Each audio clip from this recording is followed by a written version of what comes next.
दोस्तों नमस्ते। स्वर्गीय देवनाथ मेरे अभिन्न मित्रों में थे। आज भी जब उनकी याद आती है तो वह रंगरेलियां आंखों में फिर जाती हैं और कहीं एकांत में जाकर जरा रो लेता हूँ। हमारे देर रो लेता हूँ। हमारे बीच में 200-250 मील का अंतर था। मैं लखनऊ में था, वह दिल्ली में, लेकिन ऐसा शायद ही कोई महीना जाता हो कि हम आपस में न मिल पाते हों। वो स्वच्छंद प्रकृति के विनोद प्रिय, सहृदय, उदार और मित्रों पर प्राण देने वाला आदमी थे, जिन्होंने अपने और पराये में कभी भेद नहीं किया। संसार क्या है और यहाँ लौकिक व्यवहार का कैसा निर्वाह होता है, यह उस व्यक्ति ने कभी न जानने की चेष्टा की। उनकी जीवन में ऐसे कई अवसर आए जब उन्हें आगे के लिए होशियार हो जाना चाहिए था। मित्रों ने उनकी निष्कपटता से अनुचित लाभ उठाया और कई बार उन्हें लज्जित भी होना पड़ा। लेकिन उस भले आदमी ने जीवन से कोई सबक लेने की कसम खा ली थी। उनके व्यवहार ज्यों के त्यों रहे, जैसे भोलानाथ जिए वैसे ही भोलानाथ मरे। जिस दुनिया में वह रहते थे वह निराली दुनिया थी, जिसमें संदेह, चालाकी और कपट के लिए स्थान न था। सब अपने थे, कोई गैर ना था। मैंने बार बार उन्हें सचेत करना चाहा, पर इसका परिणाम आशा के विरुद्ध हुआ। मुझे कभी कभी चिंता होती थी कि उन्होंने इसे बंद न किया तो नतीजा क्या होगा। लेकिन विडंबना ये थी कि उनकी स्त्री गोपा भी कुछ उसी सांचे में ढली हुई थी। हमारी देवियों में जो एक चातुरी होती है, जो सदैव ऐसे उड़ाऊ पुरुषों की असावधानियों पर ब्रेक का काम करती है, उससे वह वंचित थी। यहाँ तक कि वस्त्राभूषण में भी उसे विशेष रुचि न थी। अतएव जब मुझे देवनाथ के स्वर्गारोहण का समाचार मिला और मैं भागा हुआ दिल्ली गया, तो घर में बर्तन भांडे और मकान के सिवा और कोई संपत्ति न थी। और अभी उनकी उम्र ही क्या थी, जो संचय की चिंता करते 40 भी तो पूरे न हुए थे। यूं तो लड़पन उनके स्वभाव में ही था, लेकिन इस उम्र में प्रायः सभी लोग कुछ बेफ्रिक रहते हैं। पहले एक लड़की हुई थी, इसके बाद 2 लड़के हुए। दोनों लड़के तो बचपन में ही दगा दे गए थे। लड़की बच रही थी, और यही इस नाटक का सबसे करुण दृश्य था। जिस तरह का इनका जीवन था उसको देखते इस छोटे से परिवार के लिए 200 रुपये महीने की जरूरत थी। 2-3 साल में लड़की का विवाह भी करना होगा।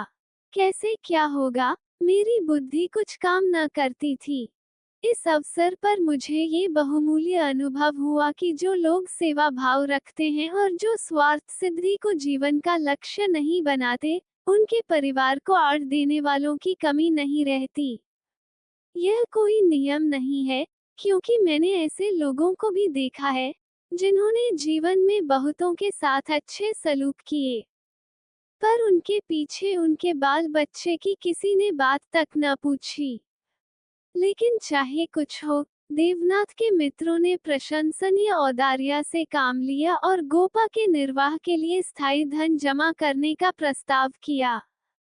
एक सज्जन जो रणडुबे थे, उससे विवाह करने को तैयार थे, किंतु गोपा ने भी उसी स्वाभिमान का परिचय दिया, जो महारी देवियों का जौहर है, और इस प्रस्ताव को अस्वीकार कर दिया।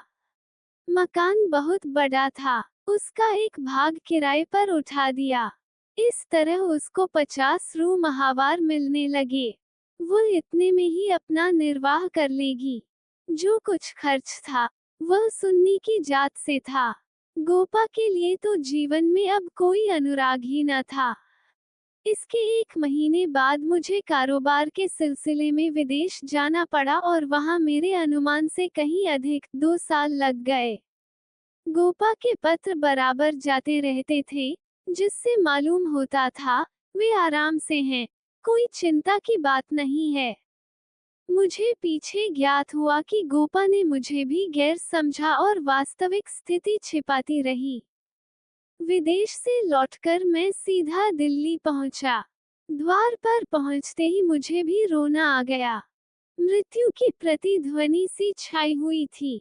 जिस कमरे में मित्रों के जमघट रहते थे उनके द्वार बंद थे, मकइयों ने चारों ओर जाले तान रखे थे।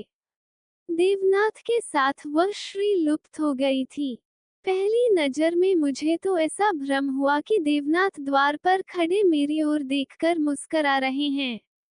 मैं मिथ्यावादी नहीं हूँ और आत्मा की देयता में मुझे संदेह है, लेकिन उस वक्त एक बार मैं चौंक जरूर पड़ा। हृदय में एक कंपन सा उठा, लेकिन दूसरी नजर में प्रतिमा मिट चुकी थी। द्वार खुला। गोपा के सिवा खोलने वाला ही कौन था? मैंने उसे देखकर दिल थाम लिया। उसे मेरे आने की सूचना थी और मेरे स्वागत की प्रतीक्षा में उसने नई साड़ी पहन ली थी और शायद बाल भी गुंथा लिए थे। पर इन 2 वर्षों के समय ने उस पर जो आघात किए थे, उन्हें क्या करती? नारियों के जीवन में यह वह अवस्था है जब रूप लावण्य अपने पूरे विकास पर होता है, जब उसमें अल्हड़पन, चंचलता और अभिमान की जगह आकर्षण, माधुर्य और रसिकता आ जाती है। लेकिन गोपा का यौवन बीत चुका था। उसके मुख पर झुर्रियां और विषाद की रेखाएं अंकित थीं, जिन्हें उसकी प्रयत्नशील प्रसन्नता भी न मिटा सकती थी। केशों पर सफेदी दौड़ चली थी और एक एक अंग बूढ़ा हो रहा था। मैंने करुण स्वर में पूछा, क्या तुम बीमार थी गोपा? गोपा ने आंसू पीकर कहा, नहीं तो, मुझे कभी सिर दर्द भी नहीं हुआ। तो तुम्हारी यह क्या दशा है? बिल्कुल बूढ़ी हो गई हो। तो जवानी लेकर करना ही क्या है? मेरी उम्र तो 35 के ऊपर हो गई। 35 की उम्र तो बहुत नहीं होती। हाँ, उनके लिए जो बहुत दिन जीना चाहते हैं। मैं तो चाहती हूँ जितनी जल्द हो सके, जीवन का अंत हो जाए। बस सुन्ना के ब्याह की चिंता है। इससे छुट्टी पाऊं, मुझे जिंदगी की परवाह न रहेगी।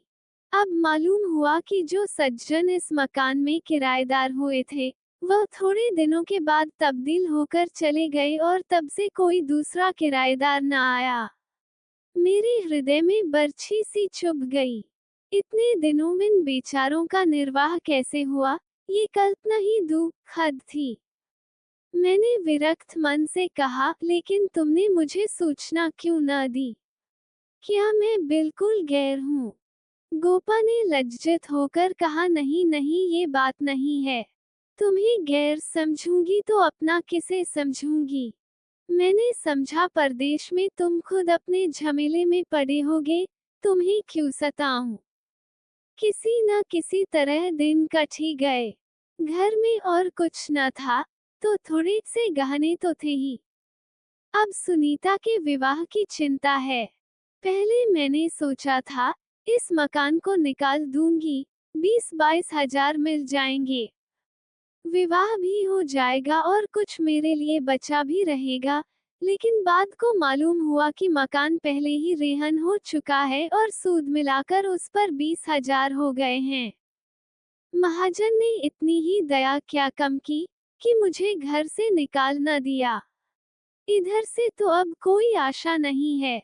बहुत हाथ पांव जोड़ने पर संभव है, महाजन से 2-2.5 हजार मिल जाए। इतने में क्या होगा, इसी फिक्र में घुली जा रही हूँ। लेकिन मैं भी इतनी मतलबी हूँ, न तुम्हें हाथ मुंह धोने को पानी दिया, न कुछ जलपान लाए और अपना दुखड़ा ले बैठी।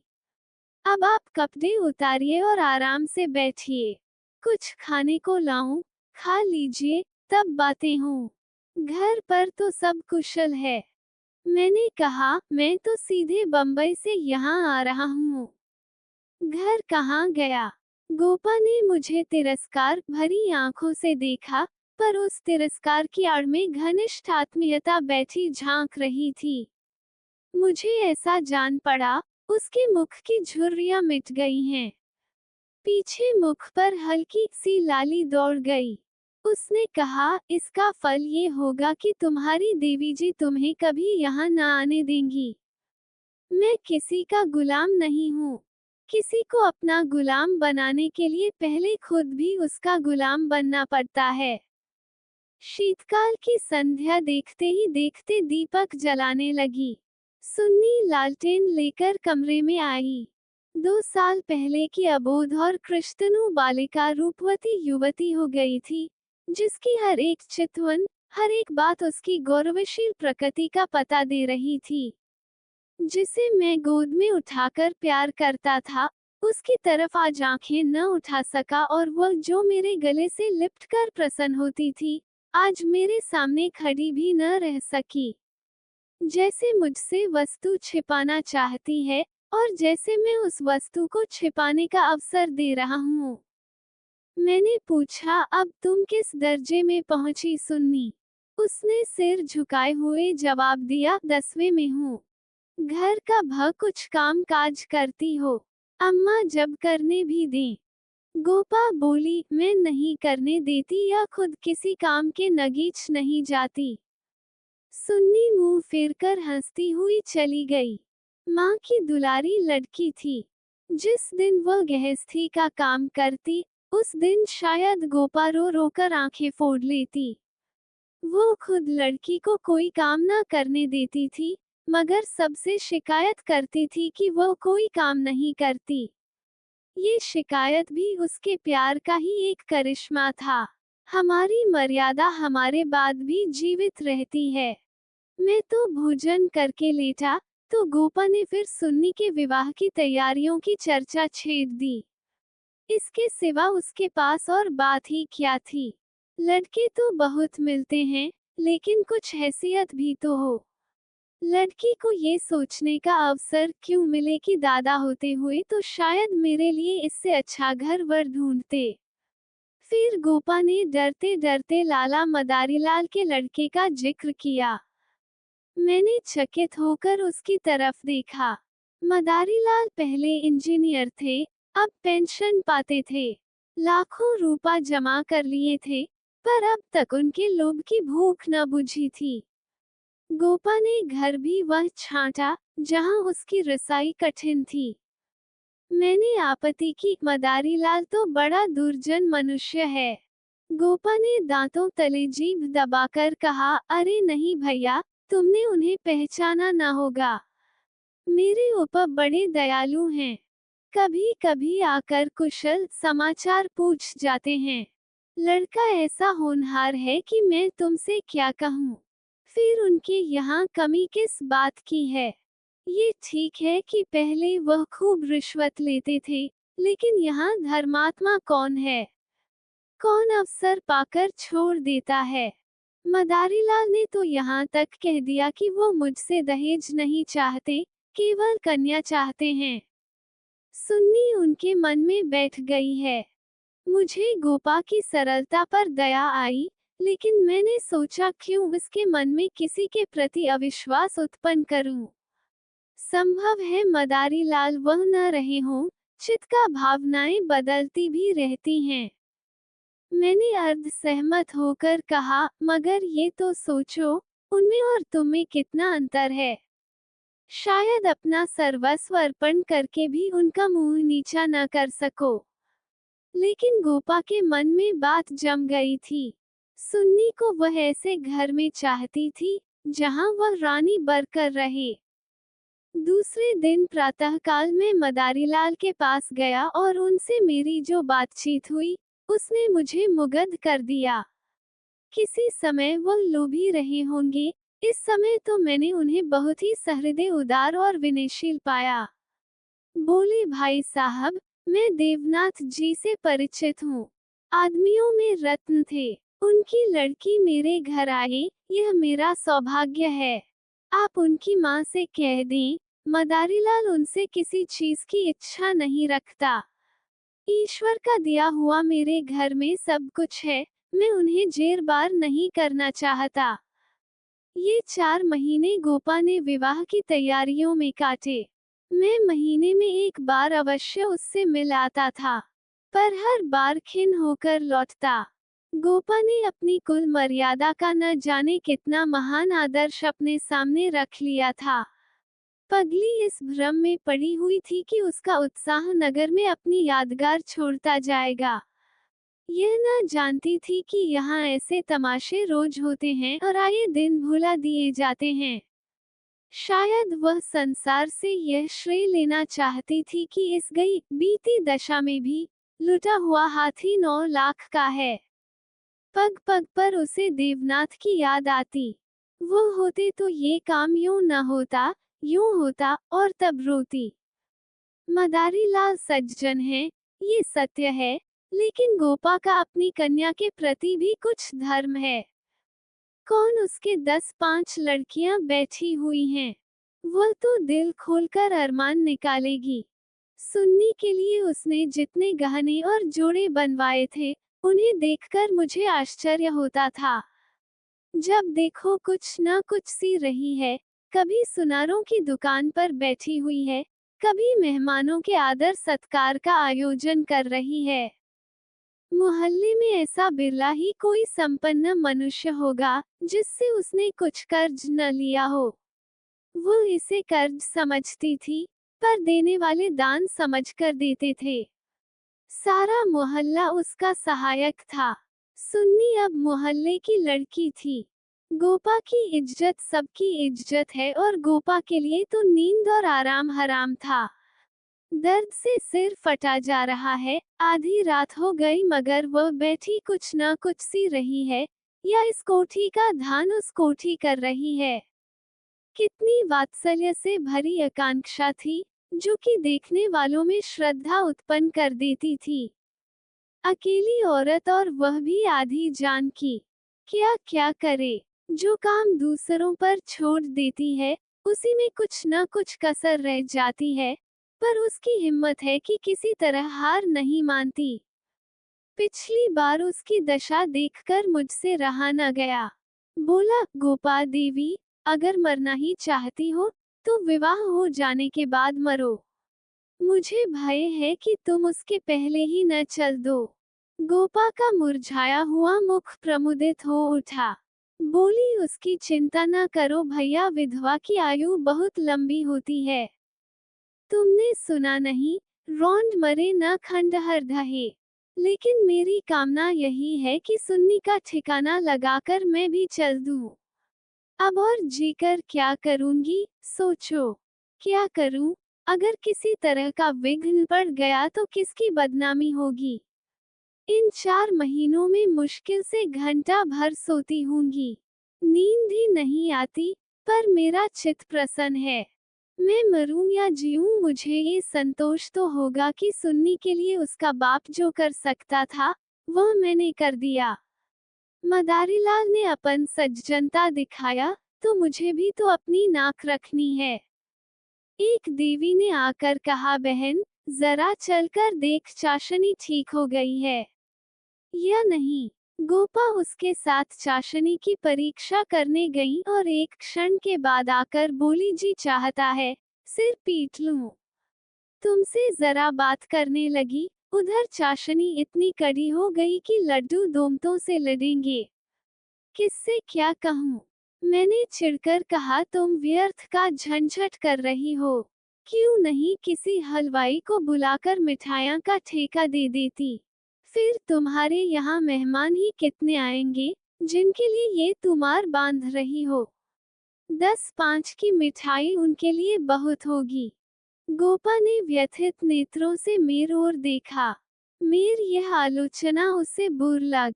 इन दिनों उसे बात बात पर क्रोध आ जाता था। बोली, भैया, तुम ये बातें न समझोगे। तुम्हें न माँ बनने का अवसर मिला, न पत्नी बनने का। सुन्नी के पिता का कितना नाम था, कितने आदमी उनके दम से जीते थे, क्या ये तुम नहीं जानते? वो पगड़ी मेरे ही सिर तो बंधी है। तुम्हें विश्वास न आएगा, नास्तिक जो ठहरे, पर मैं तो उन्हें सदैव अपने अंदर बैठा पाती हूँ। जो कुछ कर रहे हैं वह कर रहे हैं। मैं मंदबुद्धि स्त्री भला अकेली क्या कर देती। वही मेरे सहायक हैं, वही मेरे प्रकाश है।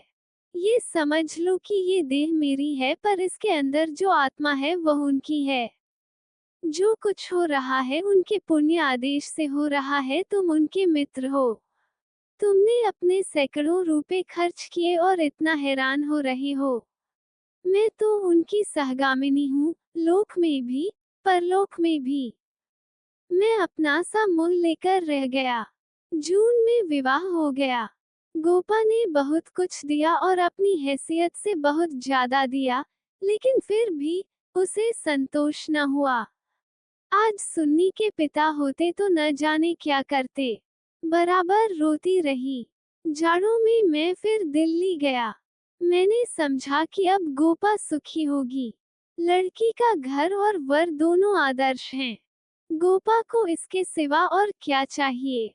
लेकिन सुख उसके भाग्य में ही न था। अभी कपड़े भी न उतारने पाया था कि उसने अपना दुखा शुरू कर दिया। भैया, घर द्वार सब अच्छा है, सास ससुर भी अच्छे हैं, लेकिन जमाई निकम्मा निकला। सुन्नी बेचारी रो रो कर दिन काट रही है। तुम उसे देखो तो पहचान न सको। उसकी परछाई मात्र रह गई है। अभी कई दिन हुए आई हुई थी, उसकी दशा देखकर छाती फटती थी। जैसे जीवन में अपना पथ खो बैठी हो। न तन बदन की सुध है न कपड़े लते की। मेरी सुन्नी की दुर्गत होगी, ये तो स्वप्न में भी न सोचा था। बिल्कुल गुमसुम हो गई है। कितना पूछा बेटी तुमसे, वो क्यों नहीं बोलता, किस बात पर नाराज है, लेकिन कुछ जवाब ही नहीं देती। बस आंखों से आंसू बहते हैं। मेरी सुन्ना कुएं में गिर गई। मैंने कहा तुमने उसके घर वालों से पता नहीं लगाया? लगाया क्यों नहीं भैया, सब हाल मालूम हो गया। लौंडा चाहता है, मैं चाहे जिस राह जाऊं, सुन्नी मेरी पूरा करती रहे। सुन्नी भला इसे क्यों सहने लगी? उसे तो तुम जानते हो, कितनी अभिमानी है। वो उन स्त्रियों में नहीं है, जो पति को देवता समझती है और उसका दुर्व्यवहार सहती रहती है।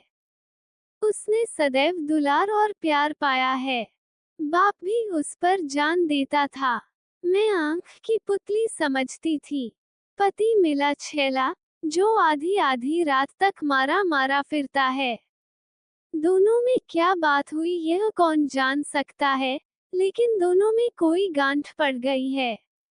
न सुन्नी की परवाह करता है, न सुन्ना उसकी परवाह करती है, मगर वह तो अपने रंग में मस्त है। सुन्ना प्राण दिए देती है। उसके लिए सुन्नी की जगह मुन्नी है, सुन्ना के लिए उसकी अपेक्षा है और रुदन है। मैंने कहा, लेकिन तुमने सुन्नी को समझाया नहीं। उस लौंडे का क्या बिगड़ेगा? इसकी तो जिंदगी खराब हो जाएगी। गोपा की आंखों में आंसू भर आए, बोली भैया किस दिल से समझाऊं? सुन्नी को देखकर तो मेरी छाती फटने लगती है। बस यही जी चाहता है कि इसे अपने कलेजे में ऐसे रख लूं, कि इसे कोई कड़ी आंख से देख भी न सके। सुन्नी फूहड़ होती, कटु भाषिणी होती, आरा मतलब होती, तो समझती भी। क्या ये समझाऊं कि तेरा पति गली गली मुंह काला करता फिरे, फिर भी तू उसकी पूजा किया कर। मैं तो खुद ये अपमान न सह सकती। स्त्री पुरुष में विवाह की पहली शर्त यह है कि दोनों 16 आने एक दूसरे के हो जाएं। ऐसे पुरुष तो कम हैं, जो स्त्री को जो भर विचलित होते देखकर शांत रह सके, पर ऐसी स्त्रियां बहुत हैं, जो पति को स्वच्छंद समझती हैं। सुन्ना उन स्त्रियों में नहीं है। वो अगर आत्मसमर्पण करती है तो आत्मसमर्पण चाहती भी है, और यदि पति में यह बात न हुई, तो वो उसमें कोई संपर्क न रखेगी, चाहे उसका सारा जीवन रोते कट जाए। ये कहकर गोपा भीतर गई और एक सिंगारदान लाकर उसके अंदर के आभूषण दिखाती हुई बोली, सुन्नी इसे अब की यहीं छोड़ गई। इसलिए आई थी। ये वे गहने हैं जो मैंने न जाने कितना कष्ट सहकर बनवाए थे। इसके पीछे महीनों मारी मारी फिरी थी। यूं कहो कि भीख मांगकर जमा किए थे। सुन्नी अब इसकी ओर आंख उठाकर भी नहीं देखती। पहने तो किसके लिए, सिंगार करे तो किस पर। 5 संदूक कपड़ों के दिए थे। कपड़े सीते सीते मेरी आंखें फूट गई। ये सब कपड़े उठाती लाई। इन चीजों से उसे घृणा हो गई है। बस कलाई में 2 चूड़ियां और एक उजली साड़ी, यही उसका सिंगार है। मैंने गोपा को सांत्वना दी, मैं जाकर केदारनाथ से मिलूंगा। देखूं तो वो किस रंग ढंग का आदमी है। गोपा ने हाथ जोड़कर कहा, नहीं भैया, भूलकर भी न जाना, सुननी सुनेगी तो प्राण ही दे देगी। अभिमान की पुतली ही समझो उसे। रस्सी समझ लो, जिसके जल जाने पर भी बल नहीं जाते। जिन पैरों से उसे ठुकरा दिया है, उन्हें वो कभी न सहलाएगी। उसे अपना बनाकर कोई चाहे तो लोरी बना ले, लेकिन शासन तो उसने मेरा न सहा, दूसरों का क्या सहेगी। मैंने गोपा से उस वक्त कुछ न कहा, लेकिन अवसर पाते ही लाला मदारीलाल से मिला। मैं रहस्य का पता लगाना चाहता था। संयोग से पिता और पुत्र दोनों ही एक जगह पर मिल गए। मुझे देखते ही केदार ने इस तरह झुककर मेरे चरण छुए कि मैं उसकी शालीनता पर मुग्ध हो गया। तुरंत भीतर गया और चाय, मुरब्बा और मिठाइयाँ लाया। इतना सौम्य, इतना सुशील, इतना विनम्र युवक मैंने न देखा था। ये भावना ही न हो सकती थी कि इसके भीतर और बाहर में कोई अंतर हो सकता है। जब तक रहा सिर झुकाए बैठा रहा। उच्छृंखलता तो उसे छू भी नहीं गई थी। जब केदार टेनिस खेलने गया, तो मैंने मदारीलाल से कहा, केदार बाबू तो बहुत सच्चरित्र जान पड़ते हैं, फिर स्त्री पुरुष में इतना मनोमालिन्य क्यों हो गया है। मदारीलाल ने एक क्षण विचार करके कहा, इसका कारण इसके सिवा और क्या बताऊं कि दोनों अपने माँ बाप के लाडले हैं, और प्यार लड़कों को अपने मन का बना देता है। मेरा सारा जीवन संघर्ष में कटा, अब जाकर जरा शांति मिली है। भोग विलास का कभी अवसर ही न मिला। दिन भर परिश्रम करता था, संध्या को पढ़कर सो जाता था। स्वास्थ्य भी अच्छा न था, इसलिए बार बार यह चिंता सवार रहती थी कि संचय कर लूं। ऐसा न हो कि मेरे पीछे बाल बच्चे भीख मांगते फिरे। नतीजा ये हुआ कि इन महाशय को मुफ्त का धन मिला। सनक सवार हो गई, शराब उड़ने लगी, फिर ड्रामा खेलने का शौक हुआ। धन की कमी थी ही नहीं, उस पर माँ बाप अकेले बेटे। उनकी प्रसन्नता ही हमारे जीवन को स्वर्ग था। पढ़ना लिखना तो दूर रहा, विलास की इच्छा बढ़ती गई। रंग और गहरा हुआ, अपने जीवन का ड्रामा खेलने लगे। मैंने ये रंग देखा तो मुझे चिंता हुई। सोचा, ब्याह कर दूं, ठीक हो जाएगा। गोपा देवी का पैगाम आया, तो मैंने तुरंत स्वीकार कर लिया। मैं सुन्नी को देख चुका था। सोचा, ऐसा रूपवती पत्नी पाकर इनका मन स्थिर हो जाएगा, पर वो भी लाडली लड़की थी, हठीली, अबोध, आदर्शवादिनी। सहिष्णुता तो उसने सीखी ही न थी। समझौते का जीवन में क्या मूल्य है, इसको से खबर ही नहीं। लोहा लोहे से लड़ गया। वो अभन से पराजित करना चाहती है या उपेक्षा से, यही रहस्य है। और साहब, मैं तो बहू को ही अधिक दोषी समझता हूँ। लड़के प्राय मनचले होते हैं, लड़कियां स्वभाव से ही सुशील होती हैं और अपनी जिम्मेदारी समझती हैं। उसमें ये गुण है नहीं। डोंगा कैसे पार होगा ईश्वर ही जाने।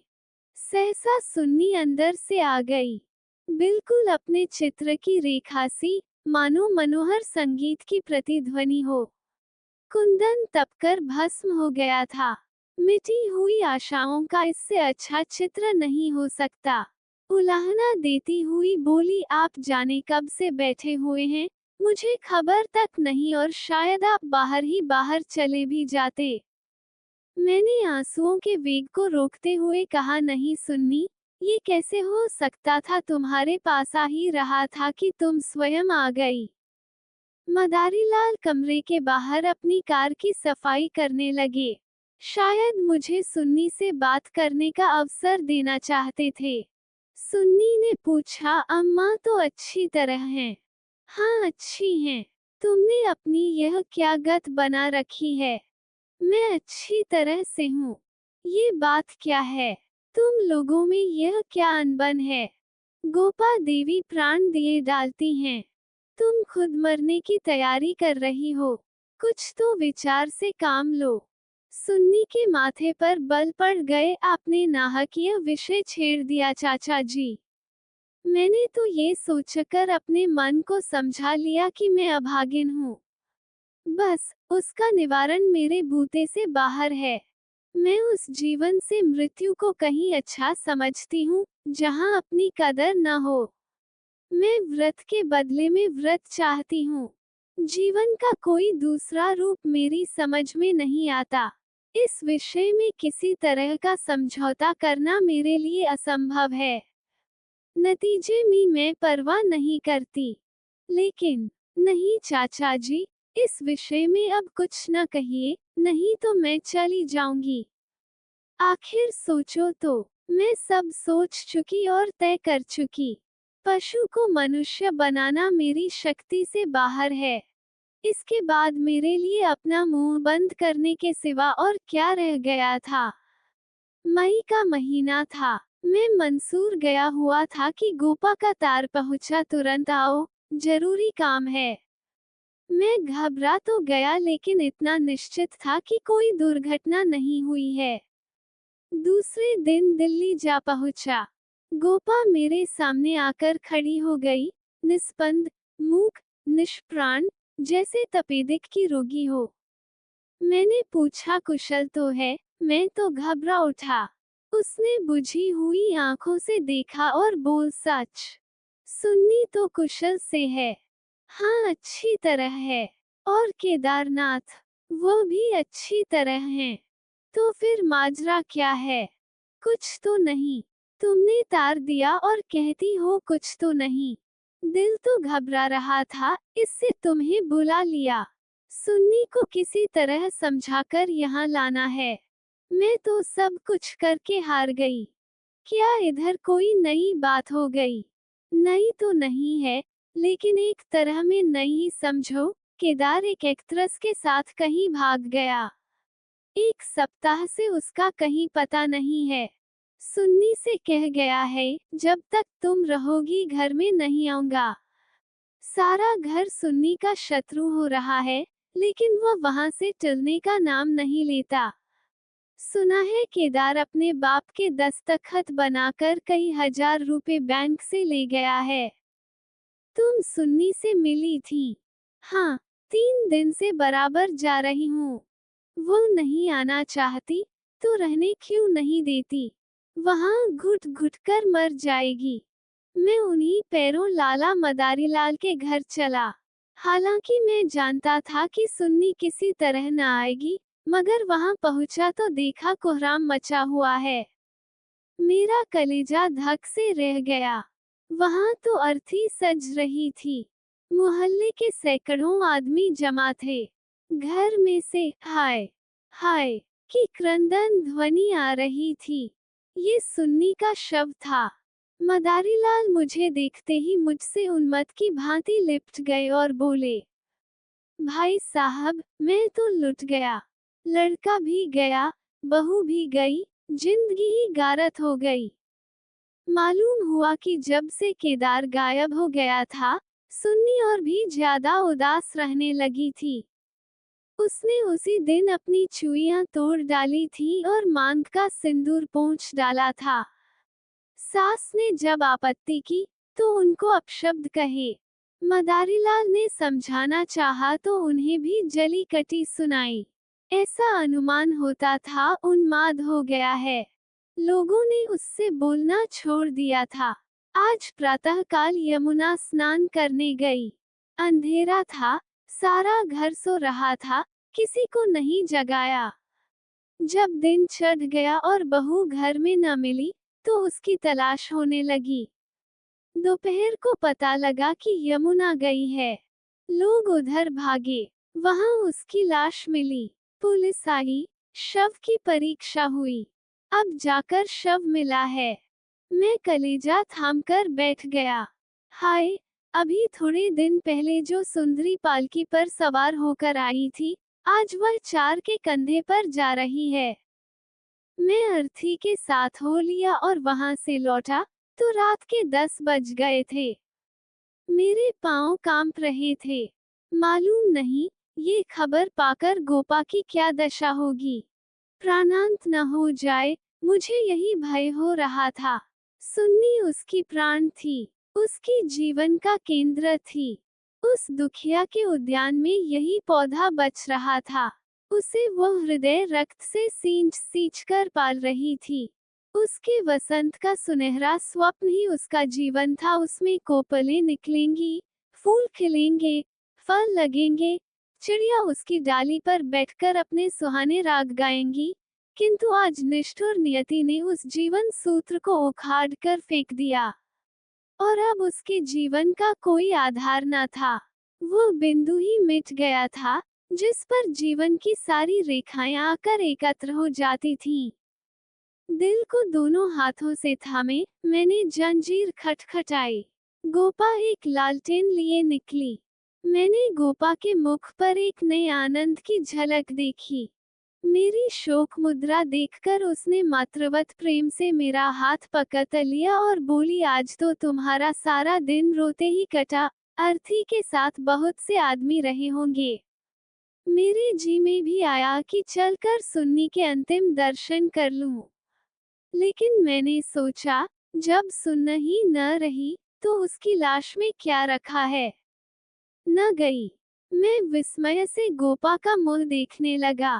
तो इसे ये शोक समाचार मिल चुका है। फिर भी वह शांति और अविचल धैर्य। बोला, अच्छा किया, न गई, रोना ही तो था। हाँ, और क्या, रोई यहाँ भी, लेकिन तुमसे सचव कहती हूँ, दिल से नहीं रोई। न जाने कैसे आंसू निकल आए। मुझे तो सुन्नी की मौत से प्रसन्नता हुई। दुखिया अपनी मान मर्यादा लिए संसार से विदा हो गई, नहीं तो न जाने क्या क्या देखना पड़ता।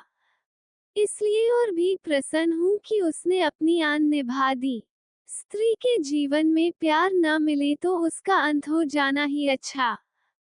तुमने सुन्नी की मुद्रा देखी थी। लोग कहते हैं, ऐसा जान पड़ता था मुस्करा रही है।